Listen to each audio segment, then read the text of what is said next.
যেই মালিকের কথায় আগুন নিভে যায়, যেই মালিকের কথায় সাগরের মধ্যে রাস্তা তৈরি হয়ে যায়, যেই মালিক কোনো মানুষকে খাদ্য পানি ছাড়া 309 বছর পর্যন্ত ঘুমায় রাখতে পারেন,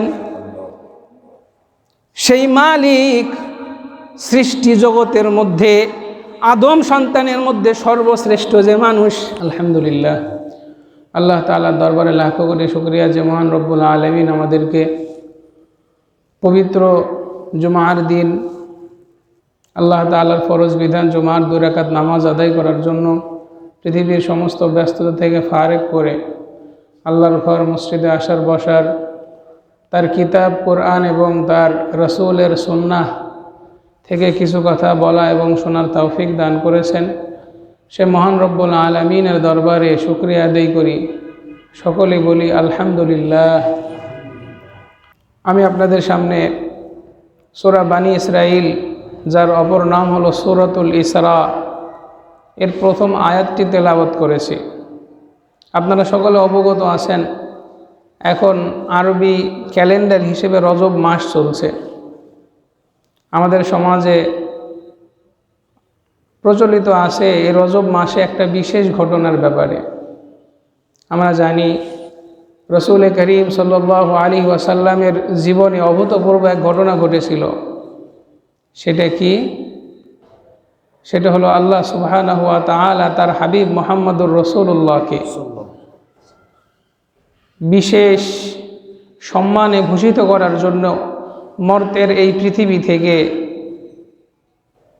আসমানে, শুধু আসমান নয়, সপ্ত আসমানে, শুধু সপ্ত আসমান নয়, সপ্তম আসমানের উপরে যে সিদরাতুল মুনতাহা সেখানেও নয়, তার উপরে আল্লাহ তাআলার আরশে মুআল্লায় তাকে ডেকে নিয়ে গিয়েছিলেন। বলেন সুবহানাল্লাহ। কোরআনের একাধিক জায়গায় এই বিষয়ে আলোচনা করা আছে।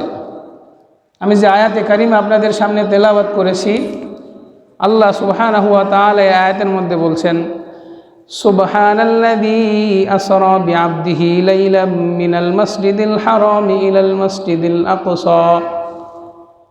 সুবহানাল্লাযী আসরা বিআবদিহি লাইলাম মিনাল মাসজিদিল হারাম ইলাল মাসজিদিল আকসা আল্লাযী বারাকনা হাওলাহু লিনুরিয়াহু মিন আয়াতিনা ইন্নাহু হুয়াস সামিউল বাসীর। সুবহানাল্লাযী, পবিত্রতম সেই সত্তা, আল্লাযী আসরা বিআবদিহি, যিনি তার বান্দা মুহাম্মাদুর রাসূলুল্লাহ সাল্লাল্লাহু আলাইহি ওয়াসাল্লামকে ভ্রমণ করিয়েছেন, মিনাল মাসজিদিল হারাম, মসজিদে হারাম, কাবার এই মসজিদ থেকে, ইলাল মাসজিদিল আকসা, মসজিদে আকসা পর্যন্ত ভ্রমণ করিয়েছেন।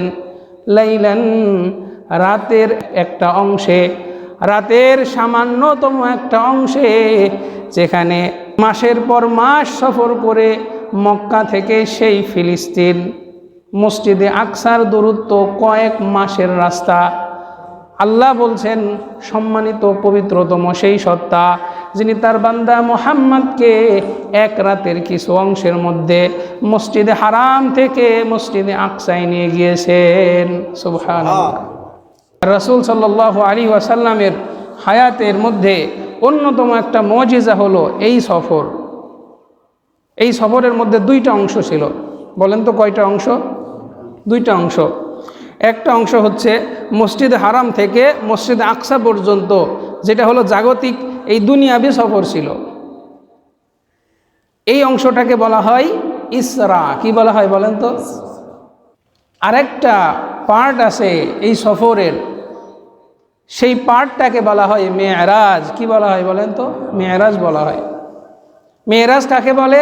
মেরাজ শব্দের আক্ষরিক অর্থ হলো সিঁড়ি, যার মাধ্যমে উপরে ওঠা হয়। মেরাজ কাকে বলে? মসজিদুল আকসা থেকে নিয়ে সপ্ত আসমানের উপরে যে সিদরাতুল মুনতাহা, শুধু সিদরাতুল মুনতাহা নয়, সিদরাতুল মুনতাহা বলা হয় এই জগতের থেকে, আসমানের থেকে শেষ সীমা যেটা, সেখান পর্যন্ত, সেখান থেকেও আরও ঊর্ধ্বে গিয়ে আল্লাহর হাবিব মুহাম্মদুর রাসূলুল্লাহ আল্লাহ সুবহানাহু ওয়া তাআলার দিদার বা সাক্ষাতের সৌভাগ্য অর্জন করেছেন, এই সফরটাকে বলা হয় মেরাজ। তাহলে এই সফরের কয়টা পার্ট বললাম? দুইটা পার্ট। এক তো দুনিয়ার মসজিদে হারাম থেকে নিয়ে মসজিদে আকসা পর্যন্ত কয়েক মাসের সফর রাতের একাংশে করিয়েছেন। তার থেকেও আরও অলৌকিক বিষয় হলো আল্লাহর হাবিবকে আল্লাহ সুবহানাহু ওয়া তাআলা তার কাছে ডেকে নিয়ে গিয়েছেন। কোথায়? আরশে আজিমে ডেকে নিয়ে গিয়েছেন। সুবহানাল্লাহ। এটি এতটাই আশ্চর্যজনক বিষয় যে, এতটাই অলৌকিক যে, এই ঘটনার বর্ণনা দিতে গিয়ে স্বয়ং আল্লাহ রব্বুল আলামিন সুবহান শব্দ ব্যবহার করেছেন। আমরা একটা আশ্চর্য কিছু দেখলে, অলৌকিক কিছু দেখলে মনের অজান্তেই বলি না সুবহানাল্লাহ, সুবহানাল্লাহ। এই ঘটনা এতটাই আশ্চর্যজনক, এতটাই অলৌকিক, এতটাই মুজিজাপূর্ণ যে এই ঘটনার বর্ণনা দিতে গিয়ে স্বয়ং আল্লাহ রব্বুল আলামিন কি বলছেন? সুবহানাল্লাযী ইয়াসরা বিআবদিহি লাইলাম মিনাল মাসজিদিল হারাম ইলাল মাসজিদিল আকসাল্লাযী বারাকনা হাওলাহু লিনুরিয়াহু মিন আয়াতিনা ইন্নাহু হুয়াস সামিউল বাসীর। আমরা আমাদের পাঠ্যপুস্তকে, আমরা আমাদের পড়াশোনায় কত অলৌকিক জার্নি, অলৌকিক কিছুর কথা আমরা পড়ি না?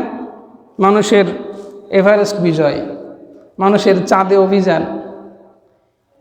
কিন্তু এই মেরাজের ঘটনাটা, এটা কত আশ্চর্যজনক। আজকে আমাদের মুসলমানদের সন্তানরা তারা কত বৈজ্ঞানিক কত কিছু পড়ে, কিন্তু আমাদের সন্তানরা জানেই না আল্লাহর রসুল, আমাদের নবী মুহাম্মদুর রাসূলুল্লাহ সাল্লাল্লাহু আলাইহি ওয়াসাল্লামের জীবনে আল্লাহ এমন ঘটনার অবতারণা করেছেন যেটা বিজ্ঞানের দৃষ্টিতে তারা অসম্ভব বলে বিবেচনা করে। এর আগেও একদিন বলেছিলাম, এই আমাদের এই পৃথিবীটা যে সৌরজগৎ আছে, সেই সৌরজগৎটা একটা গ্যালাক্সির মধ্যে, মিল্কি ওয়ে গ্যালাক্সি, যার ব্যাসার্ধ হলো এক প্রান্ত থেকে আরেক প্রান্তের দূরত্ব হলো 1,00,000 লাইট ইয়ার, অর্থাৎ আলোর গতিতে যদি কোনো ব্যক্তি 1,00,000 বছর ধরে ছুটে চলে তাহলে তার একটা গ্যালাক্সি অতিক্রম করতে সময় লেগে যাবে। সুবহানাল্লাহ। আমাদের এই মিল্কি ওয়ে গ্যালাক্সি, সেখানে বিজ্ঞানের কাছে এটা অলৌকিক মনে হয়। তারা মনে করে কোনো মানুষের দ্বারা এটা অসম্ভব যে সে আসমান পাড়ি দিবে, বরং বিজ্ঞান তো এটা বলে আসমান বলতেই কিছু নাই। সুবহানাল্লাহ, সুবহানাল্লাহ। কিন্তু আমরা মুমিন, আমরা বিশ্বাস করি। আমরা কি করি? এক বাক্যে বিশ্বাস করি। কারণ কোরআনের মধ্যে আল্লাহ বলছেন সুবহানাল্লাযী আসরা বিআবদিহি লাইলাম মিনাল মাসজিদিল হারাম। সূরা নাজমের মধ্যে আল্লাহ বলেছেন লাকাদ রাআহু নাসলাতান উখরা ইনদা সিদরাতিল মুনতাহা ইনদাহা জান্নাতুল মাওয়া ইয ইয়াগশাস সিদরাতা মা ইয়াগশা মা যাগাল বাসার ওয়া মা তাগা। সুবহানাল্লাহ। যেই মেরাজের বর্ণনা আল্লাহ সূরা নাজমের মধ্যে দিয়েছেন, এই আয়াতের মধ্যে আল্লাহ বলছেন তিনি জিবরিল আমিনকে আরেকবার তার পূর্ণ রূপে তার নিজ আকৃতিতে দেখেছেন। কোথায়? ইনদা সিদরাতিল মুনতাহা, সেই সিদরাতুল মুনতাহাতে মুহাম্মদুর রাসূলুল্লাহ তার স্বচক্ষে জিবরিল আমিনকে আরেকবার দর্শন করেছিলেন। সুবহানাল্লাহ। আমরা বিশ্বাস করি আমাদের রব সব পারেন। আমরা বিশ্বাস করি তাবারাকাল্লাযী বিয়াদিহিল মুলক ওয়া হুয়া আলা কুল্লি শাইইন কাদির। আমরা বিশ্বাস করি সমস্ত বিশ্বজগতের ক্ষমতা আল্লাহ সুবহানাহু ওয়া তাআলার হাতে।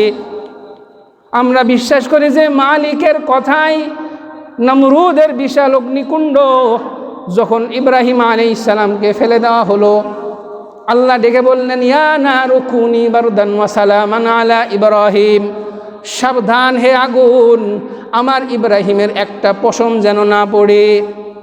যেই মালিকের কথাই বিশাল অগ্নিকুণ্ডের আগুন পানি হয়ে যায়, আরামদায়ক হয়ে যায়, শীতল হয়ে যায়। যেই মালিকের কথাই আল্লাহ মুসা আলাইহিস সালামকে বললেন মুসা তোমার লাঠি দ্বারা লোহিত সাগরে আঘাত করো। যেই মালিকের কথাই বিশাল উন্মত্ত সাগর চলার জন্যে একদম শুকনা মাটিতে পরিণত হয়। যেই মালিকের কথাই সেই 7 যুবকের কথা মনে করেন, যেই 7 যুবক জালেম বাচ্চার হাত থেকে বাঁচার জন্যে গুহার মধ্যে আশ্রয় নিয়েছে, আল্লাহর কাছে দোয়া করেছে রব্বানা আতিনা মিন লাদুনকা রাহমাতাও ওয়া হাইয়্ লানা মিন আমরিনা রাশাদা। আয় আল্লাহ, জালেম বাদশা আমাদেরকে আপনার সাথে কুফরি করতে বাধ্য করে, হে মালিক আপনার পক্ষ থেকে রহমত দান করেন। আল্লাহ বললেন ফাদরাবনা আলা আযানিহিম, আমি তাদের কানে একটা চাপড় দিয়ে দিলাম। 1-2 বছর নয়, 309 বছর আমি তাদেরকে একটা গুহার মধ্যে ঘুম পাড়িয়ে রাখলাম। যেই মালিকের কথায় আগুন নিভে যায়, যেই মালিকের কথায় সাগরের মধ্যে রাস্তা তৈরি হয়ে যায়, যেই মালিক কোনো মানুষকে খাদ্য পানি ছাড়া 309 বছর পর্যন্ত ঘুমায় রাখতে পারেন, সেই মালিক সৃষ্টি জগতের মধ্যে আদম সন্তানের মধ্যে সর্বশ্রেষ্ঠ যে মানুষ, আল্লাহর হাবিব বলেছেন আনা সাইয়্যিদু আলাদি আদম, আমি হলাম আদম সন্তানদের মধ্যে সর্বশ্রেষ্ঠ। সুবহানাল্লাহ। আমি হলাম সেই মানুষ, কাল কিয়ামতের দিন যেদিন মানুষকে কবর থেকে বের করা হবে, আমি হলাম সেই মানুষ যাকে প্রথম কবর থেকে বের করা হবে। আনা আউয়ালু শাফিঈন, আমি হলাম আল্লাহর কাছে প্রথম সুপারিশকারী। ও আউয়ালু মুশাফফাঈন, আমি হলাম সেই ব্যক্তি যার সুপারিশ প্রথম কবুল করা হবে। শুধু তাই নয়, আনা আউয়ালু মান ইয়াকরাউ বাবাল জান্নাতি, হয়তো সিরিয়ালে আমি সব নবীর শেষে এসেছি, কিন্তু কালকে আমাদের দিন সমস্ত মানুষকে যখন জান্নাতে দেওয়া হবে, আমি হলাম সেই মানুষ, প্রথম মানুষ যে জান্নাতের দরজায় গিয়ে প্রথম কড়া নাড়াবে। সহিহ riwayat-এর মধ্যে এসেছে, আল্লাহর হাবিব বলেন আতি বাবাল জান্নাতি ইয়াউমাল কিয়ামা ফাস্তাফতিহু, কিয়ামতের দিন আমি প্রথম জান্নাতের দরজায় আসব, এসে আমি ফাস্তাফতিহু, আমি প্রথম দরজা খোলার জন্যে কড়া নাড়ব, অনুমতি চাইব। জান্নাতের দ্বাররক্ষী ফেরেশতা জান্নাতের ওই পাশ থেকে বলবে মান আনতা, তুমি কে? আমি বলবো আনা মুহাম্মদ, আমি হলাম মুহাম্মদ। জান্নাতের ফেরেশতা বলবে হ্যাঁ হ্যাঁ, তুমি সেই ব্যক্তি, তুমি সেই ব্যক্তি। বিকা উমিরতু আল্লাহ আফতাহা লি আহাদিন ক্বাবলাকা, আমাকে অনুমতি দেওয়া হয়েছে, আমি রিদওয়ান, আমি জান্নাতের ফেরেশতা, আমি যেন তুমি মুহাম্মদের আগে কারোর জন্য যেন আমি এই দরজা উন্মুক্ত না করি। সুবহানাল্লাহ। যে আল্লাহ ইব্রাহিমের জন্য আগুন নিভাইয়ে দিতে পারেন, যে আল্লাহ মূসার জন্যে সাগরের মধ্যে রাস্তা তৈরি করতে পারেন, পাথর বিদীর্ণ করে ঝর্ণা উচ্ছারিত করতে পারেন, যে আল্লাহ বাপ ছাড়া হযরত ঈসা আলাইহিস সালামকে দুনিয়ার বুকে আনতে পারেন, যে আল্লাহ হযরত ঈসা আলাইহিস সালামকে ইহুদিদের হাত থেকে বাঁচানোর জন্য আসমানে নিয়ে যেতে পারেন, সেই আল্লাহ কি সৃষ্টি জগতের শ্রেষ্ঠ মানুষ মুহাম্মাদুর রাসূলুল্লাহকে তার দিদার, তার সাক্ষাতের জন্যে আসমানে নিয়ে যেতে পারেন না? সুবহানাল্লাহ। বিজ্ঞান বলে এটা ইম্পসিবল, আল্লাহর কাছে কোনো কিছু ইম্পসিবল নয়। তাবারাকাল্লাযী বিয়াদিহিল মুলক ওয়া হুয়া আলা কুল্লি শাইইন কাদির, তিনি সব কিছুর উপরে ক্ষমতাবান। যে আল্লাহর আদেশ ছাড়া পূব দিক থেকে সূর্য ওঠে না, সেই আল্লাহ কি পারেন না? সূর্য স্টপ হয়ে যাও, স্টপ হয়ে যাও, আমার রসুলের জন্য থেমে যাও, আজকে স্পেশাল দিন, আজকে তোমরা স্টপ হও, যেখানে সময় দাঁড়িয়ে আছো সেখানে থাকো, আমি আমার মুহাম্মদকে আমার সাথে আমার কাছে ডেকে নিয়ে এসে আমি দিদার করাবো। সুবহানাল্লাহ। যে আল্লাহ হযরত জিবরিল আমিনকে 600 ডানা দিয়েছেন, কত ডানা বলেন? 600 ডানা। সুবহানাল্লাহ। যার একবার ডানায় ঝাপটা দিলে এই দুনিয়ার বুক থেকে আসমান পর্যন্ত হযরত জিবরিল পৌঁছে যান, সেই আল্লাহ কি তার বান্দা মুহাম্মদ, যিনি সৃষ্টি জগতের সব থেকে বেশি ভালোবাসে এই মানুষটাকে, তিনি তাকে নিয়ে যেতে পারেন না? সুবহানাল্লাহ। আমরা বিশ্বাস করি আমাদের রব তিনি সক্ষম, তিনি তার বান্দা মুহাম্মাদুর রাসূলুল্লাহকে এক রাতের সামান্য অংশে দুনিয়া থেকে আসমানে নিয়ে যেতে। সুবহানাল্লাহ। যদিও সায়েন্সিক্যালি এটা প্রমাণিত হয় না, তাদের দৃষ্টিতে না হতে পারে, আমরা বিশ্বাস করি। যখন রসুল মেরাজের কথা বললেন, আরবের কাফেররা এমনিই তো মুহাম্মদকে মানতে চায় না, তারা হাততালি দিতে লাগলো, মাথা চাপড়াতে লাগলো, অস্বীকার করতে লাগলো। যে মুহাম্মদ বলে কি শোনো, সে নাকি এক রাতের ব্যবধানে মক্কা থেকে নাকি মসজিদে আকসায় গিয়েছে, যেখানে যেতে কয়েক মাস পর্যন্ত সময় লেগে যায়। হাততালি দিচ্ছে, কেউ মাথা চাপড়াচ্ছে। আবু বকরের সাথে রাস্তার মধ্যে দেখা, কাফেররা আবু বকরকে বলছে, আবু বকর তুমি নাকি মুহাম্মদের কথা মানো, জানো মুহাম্মদ নতুন পাগলামিমূলক কথা বলছে, সে নাকি এক রাতের ব্যবধানে মক্কা থেকে নাকি মসজিদে আকসায় গিয়েছে। আবু বকর সিদ্দিক রাদিয়াল্লাহু তাআলা আনহু বলছেন, আসলেই কি আমার হাবিব মুহাম্মাদুর রাসূলুল্লাহ এই কথা বলেছে? বলছে, হ্যাঁ হ্যাঁ, যদি বিশ্বাস না হয় এখনো গিয়ে দেখো, সে তার সাথীদেরকে এই পাগলামিমূলক কথা শোনাচ্ছে। আবু বকর কয়, রসুলের বলা লাগবে না, যদি আমার হাবিব বলে থাকেন তিনি এক রাতের ব্যবধানে মক্কা থেকে মসজিদে আকসায় গিয়েছে, শুধু তাই নয়, এক রাতের ব্যবধানে তিনি আল্লাহর দিদার থেকে ঘুরে এসেছেন, আমি নির্দ্বিধায় এই কথা বিশ্বাস করে নিলাম। সুবহানাল্লাহ, বলা লাগবে না, কারণ আমি আবু বকর বিশ্বাস করি দিনের মধ্যে কয়েকবার জিবরিল আমিন আসমান থেকে তার কাছে আসে, তার কাছে ওহী নিয়ে আসে। তাহলে এটা আমার বিশ্বাস করা অমূলক কি যে আল্লাহ স্বয়ং তার নবীকে তার কাছে ডেকে নিয়ে গিয়ে আবার দুনিয়াতে ফেরত পাঠাবেন। সুবহানাল্লাহ, এর নাম হলো ঈমান, এর নাম হলো বিশ্বাস।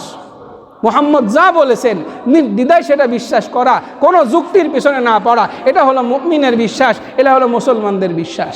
আল্লাহ তাআলা আমাদেরকেও নবী মুহাম্মদুর রাসূলুল্লাহ গিয়েছেন মেয়ারাজে কি ঘটনা এবং তার থেকে শিক্ষা কি, সেখান থেকে উপদেশ গ্রহণ করার, সেখান থেকে শিক্ষা নেওয়ার এবং বাস্তবিক জীবনে আমল করার তৌফিক দান করুন। ওয়া আখিরু দাওয়ানা আনিল হামদুলিল্লাহি রাব্বিল আলামিন।